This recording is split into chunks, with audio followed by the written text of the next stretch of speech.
അടുത്തായിട്ട് നമ്മൾ പഠിക്കാൻ പോകുന്നതാണ് ബാക്ടോസ് ആൻഡ് ടെസ്റ്റോസ്. എന്താണ് ബാക്ടോസ്? മെൻഡൽ തന്റെ F1 തലമുറയിൽ ലഭിച്ച ചെടികളെ വീണ്ടും അദ്ദേഹം സെൽഫ് പോളിനേഷൻ നടത്തിയെന്ന് നമ്മൾ പറഞ്ഞു അല്ലെ. അതിന് പകരമായി അദ്ദേഹം ഈ F1 ജനറേഷനിൽ ലഭിച്ച ചെടിയെ അതിന്റെ തന്നെ ഏതെങ്കിലും ഒരു പാരന്റുമായിട്ട് ക്രോസ് ചെയ്തു. അതായത് crossing of F1 plant with any one of it parent, അതിനെ വിളിക്കുന്ന പേരാണ് ബാക്ടോസ്. ഇത് ഒന്നാം തലമുറയിൽ ഉണ്ടായ ആ ചെടിയെ അതിന്റെ പാരന്റൽ ആയിട്ടുള്ള ചെടികളിൽ ഏതെങ്കിലും ഒന്നുമായിട്ട് ക്രോസ് ചെയ്തു. അതിനെ വിളിക്കുന്ന പേരാണ് ബാക്ടോസ്. ഇനി രണ്ടാമത്തെ ക്രോസ് ആണ് testcross. Crossing of F1 with its recessive parent.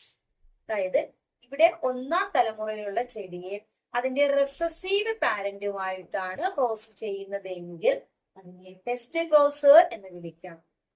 എന്താണ് ബാക്ടോസും ടെസ്റ്റ് ക്രോസും തമ്മിലുള്ള വ്യത്യാസം?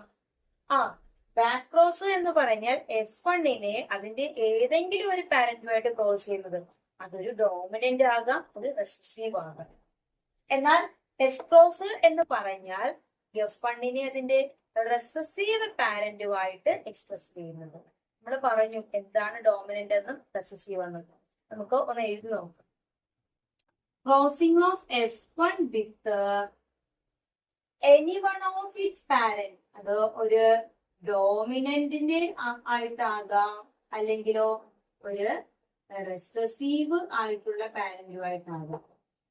ഇവിടെ F1 നമുക്ക് കിട്ടിയ ചെടി എന്ന് പറയുന്നത് ഇതായിരുന്നു അല്ലെ, ഒരു ടോൾ പ്ലാന്റ് എന്ന് പറയുന്നത് ഇങ്ങനെയായിരുന്നു. ഇതിനെ അതിന്റെ ഡോമിനന്റ് പാരന്റ് എന്ന് പറഞ്ഞാൽ ആരാകാം? ക്യാപിറ്റൽ ടി ഇതുമായിട്ട് ക്രോസ് ചെയ്യാം, അല്ലെങ്കിലോ ക്യാപിറ്റൽ ടി സ്മോൾ ടിയെ അതിന്റെ റെസസീവ് പാരന്റുമായിട്ട് ക്രോസ് ചെയ്യാം. നമ്മളിവിടെ ക്രോസ് ചെയ്യൂ എന്ന് പറഞ്ഞാൽ അദ്ദേഹം അതിനെ ക്രോസ് ചെയ്ത് അതിന്റെ വിത്ത് എടുത്ത് വീണ്ടും നട്ടു നോക്കി. അങ്ങനെയാണ് അദ്ദേഹത്തിന്റെ എക്സ്പെരിമെന്റ് അദ്ദേഹം ചെയ്തത്. ഇനി ടെസ്റ്റ് ക്രോസിൽ എന്താണ് ചെയ്യുന്നത്? Crossing of F1 with its recessive parent. ആരാണ് റെസസീവ് പാരന്റ്? Small T. നമ്മളിവിടെ എടുത്തതില് ക്യാപിറ്റൽ ടി സ്മോൾ ടി എന്നുള്ളതായിരുന്നു F1ൽ കിട്ടിയത്. അതിനെ അതിന്റെ റെസസീവ് ആയിട്ടുള്ള പാരന്റുമായിട്ട് ക്രോസ് ചെയ്യുന്നു. അപ്പൊ എന്താണ് മെയിൻ വ്യത്യാസം? ഇവിടെ ഏതെങ്കിലും ഒരു പാരന്റുമായിട്ട് ക്രോസ് ചെയ്താൽ മതി. എന്നാൽ ടെസ്റ്റ് ക്രോസ് എന്ന് പറഞ്ഞാൽ അതിന്റെ റെസസീവ് പാരന്റ് ആയിരിക്കണം. അപ്പൊ നമുക്ക് ടെസ്റ്റ് ക്രോസ് ബാക്ക് ക്രോസും ഒരു തവണ എക്സാമിന് ചോദിച്ചാണ്. All test crosses are back crosses. ശരിയല്ലേ? All test crosses are back crosses, but all back crosses are not test crosses. എല്ലാ ബാക്ക് ക്രോസുകളും എന്ത് ക്രോസ് അല്ല? ടെസ്റ്റ് ക്രോസ് അല്ല. Justify your answer. അത് ശരിയോ തെറ്റോ നിങ്ങളത് ജസ്റ്റിഫൈ ചെയ്യുന്നു. നമ്മൾ അവിടെ എഴുതേണ്ടത് എന്താണ് ടെസ്റ്റ് ക്രോസ്, എന്താണ് ബാക്ക് ക്രോസ് എന്ന് പറഞ്ഞാൽ മതി. Back cross means crossing of F1 with any one of its parent. ഏതെങ്കിലും ഒരു പാരന്റുമായിട്ട് ഡോമിനന്റ് ആകാം, അല്ലെങ്കിൽ റെസസീവ് ആയിട്ടാകാം. അതിനെ ബാക്ക് ക്രോസ് എന്ന് വിളിക്കുന്നത്. എന്നാൽ F1 ക്രോസ് വിത്ത് ഇറ്റ്സ് റെസസീവ് പാരന്റ് ആണെങ്കിൽ അതൊരു ടെസ്റ്റ് ക്രോസ് ആയിരിക്കും. ഇനി എന്തിനാണ് അദ്ദേഹം ഇങ്ങനെ ചെയ്തു നോക്കിയത്? എന്താണ് ടെസ്റ്റ് ക്രോസ് കൊണ്ടുള്ള അഡ്വാൻറ്റേജ് എന്നുള്ളത് നമുക്ക് നോക്കാം. ഇതും എക്സാമിന് ചോദിക്കുന്നതാണ്. F1 ജനറേഷനിൽ അദ്ദേഹത്തിന് ലഭിച്ചത് ഒരു പൊക്കമുള്ള ചെടിയായിരുന്നു. ആ പൊക്കം കൂടിയ ചെടിയുടെ ജീനോടൈപ്പ് എന്താണ് എന്ന് കണ്ടെത്തുന്നതിന് വേണ്ടിയാണ് അദ്ദേഹം ഈ എക്സ്പെരിമെന്റ് ചെയ്തത്. അപ്പോ ഇതിന്റെ ജീനോടൈപ്പ് ഉണ്ട്. നമ്മളിവിടെ ക്യാപിറ്റൽ ടി സ്മോൾ ടി എന്ന് എഴുതി വെച്ചിട്ടുണ്ട്. നമുക്കറിയാം ഇങ്ങനെ കാണുമ്പോൾ ഇതിന് ഹെട്രോസൈഗസ് ആണെന്ന്.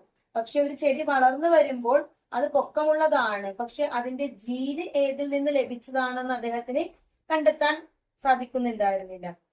പക്ഷെ അദ്ദേഹത്തിന് അറിയാം, അദ്ദേഹം ക്രോസ് ചെയ്ത് എടുത്തത് ഒരു ടോൾ പ്ലാന്റിനെ ഒരു ഡോർഫ് പ്ലാന്റിനെയുമാണ്. അപ്പൊ അതിന്റെ രണ്ടിന്റെയും ഭാഗങ്ങൾ അവിടെ ഉണ്ട്, അതെവിടെയോ ഉണ്ട്. അത് എക്സ്പ്രസ് ചെയ്യുന്നത് ടോളിനെ മാത്രമാണ്. ഇനി ഇത് ഒരു ഹെട്രോസൈഗസ് ആയിട്ടുള്ളതാണോ അതൊരു ഹോമോസൈഗസ് ആയിട്ടുള്ളതാണോ എന്നറിയുന്നതിന് വേണ്ടിയാണ് അദ്ദേഹം ഇങ്ങനെ റെസസീവ് പാരന്റുമായിട്ട് ക്രോസ് ചെയ്ത് നോക്കുന്നത്. ഈ ക്രോസ് നമുക്ക് ഒരു സ്ക്വയർ വരച്ച് നോക്കാം. നമുക്ക് ഇവിടെ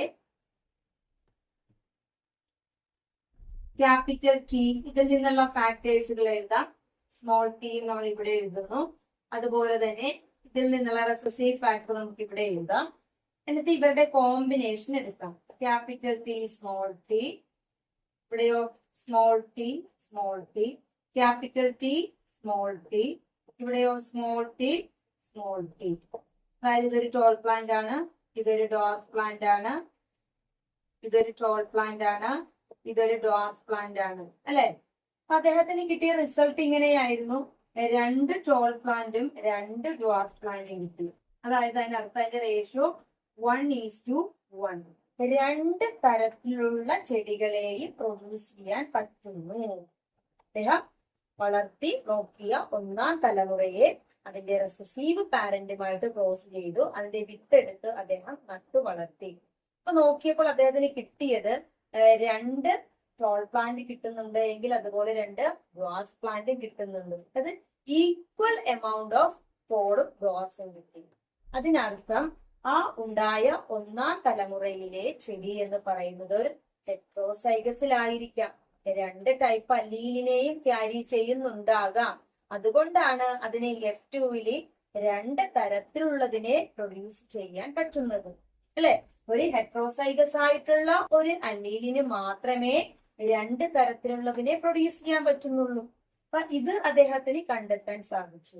അപ്പൊ F1 ജനറേഷനെ അതിന്റെ റെസസീവ് പാരന്റുമായിട്ട് ക്രോസ് ചെയ്താൽ 2 ടൈപ്പ് പ്ലാന്റിനെയും ലഭിക്കുന്നു എങ്കിൽ ആ പ്ലാന്റ് ഒരു ഹെറ്ററോസൈഗസ് ആയിരിക്കാം. F1 ജനറേഷന്റെ ജീനോടൈപ്പ് എന്ന് പറയുന്നത് ഒരു ഹെറ്ററോസൈഗസ് ആയിരിക്കാം.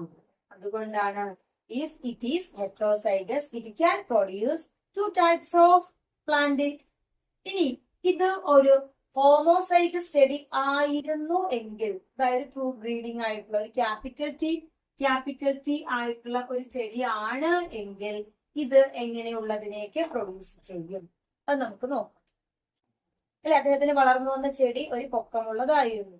ഇത് ഹെറ്ററോസൈഗസ് ആണ് എന്ന് അദ്ദേഹം മനസ്സിലാക്കിയത് അതിന്റെ അടുത്ത തലമുറയിൽ 2 തരത്തിലുള്ള പ്ലാന്റിനെ ഉണ്ടാക്കി. ഇനി അദ്ദേഹം നടത്തിയ എക്സ്പെരിമെന്റിൽ വേറെ ഒന്ന് പറയുന്നത് ടോൾ പ്ലാന്റ് തന്നെയായിരുന്നു. ആ ടോൾ പ്ലാന്റിനെ അദ്ദേഹം ഇങ്ങനെ റെപ്രസെന്റ് ചെയ്തിരുന്നു. ഇങ്ങനെയുള്ള ടോൾ പ്ലാന്റ് ആയിരുന്നു എങ്കിൽ ഒരു തലമുറയിൽ ഉള്ളതെങ്കിൽ അതിന്റെ റെസസീവ് പാരന്റുമായിട്ട് ക്രോസ് ചെയ്താൽ കിട്ടുന്ന കണ്ടീഷൻ എങ്ങനെയുള്ളത് ആയിരിക്കും. നമുക്കിതിന്റെ അല്ലീൽസുകൾ എടുത്ത് എഴുതാം. ക്യാപിറ്റൽ ടി, ഇവിടെ സ്മോൾ ടി അല്ലെ. ഇനി ഇവരുടെ കോമ്പിനേഷൻ എഴുതാം. Capital T small T, capital T small T, capital T small T, capital T small T. ഇതെല്ലാം തന്നെയും ടോൾ പ്ലാന്റ് ആയിരുന്നു. അതിനർത്ഥം എന്താണ്? F1 ജനറേഷനിൽ ഉണ്ടായിരുന്ന ചെടി എന്ന് പറയുന്നത് ഒരു പ്യുവർ ടോൾ പ്ലാന്റ് ആയിരുന്നു. അത് പ്യുവർ ടോൾ പ്ലാന്റ് ആയതുകൊണ്ടാണ് അതിന്റെ റെസസീവ് പാരന്റുമായിട്ട് ക്രോസ് ചെയ്തപ്പോൾ അടുത്ത തലമുറയിൽ വളർന്ന എല്ലാ ചെടിയും വളർന്നു വന്നത് പൊക്കമുള്ളതാണ്. ഒരു പൊക്കമുള്ള ഒരു ഫാക്ടേഴ്സ് മാത്രമുള്ള ഒരു ചെടിയിൽ നിന്ന് മാത്രമേ എല്ലാ തലമുറകളെയും പൊക്കമുള്ളത് ലഭിക്കുകയുള്ളൂ. എന്നാൽ അതിൽ പൊക്കമുള്ളതിനെയും പൊക്കമില്ലാത്തതിൻ്റെതായിട്ടുള്ള ഫാക്ടേഴ്സുകൾ അവിടെ ഉണ്ടായിരുന്നു എങ്കിൽ അടുത്ത തലമുറയിൽ 2 തരത്തിലുള്ളതിനെ പ്രൊഡ്യൂസ് ചെയ്യുക അല്ലെ. ഇത് ഹോമോസൈഗസ് ആണ് എങ്കിൽ നമുക്ക് F2-ൽ കിട്ടുന്നത് എല്ലാം തന്നെയും ഒരേ ടൈപ്പ് പ്ലാന്റ് ആയിരിക്കും. അപ്പൊ if it is F1 all the plants become same, all the F2 generations become same. അപ്പോ എന്താണ് ടെസ്റ്റ് ക്രോസിന്റെ അഡ്വാൻറ്റേജ് എന്നുള്ളത് എക്സാമിന് ചോദിക്കുന്നതാണ്. നമുക്ക് ഒന്നുകൂടി പറഞ്ഞു നോക്കാം. Test cross means crossing of F1 with its recessive parent. എന്താണ് അതിന്റെ അഡ്വാൻറ്റേജ് അല്ലെങ്കിൽ uses? Test cross is used to find out the genotype of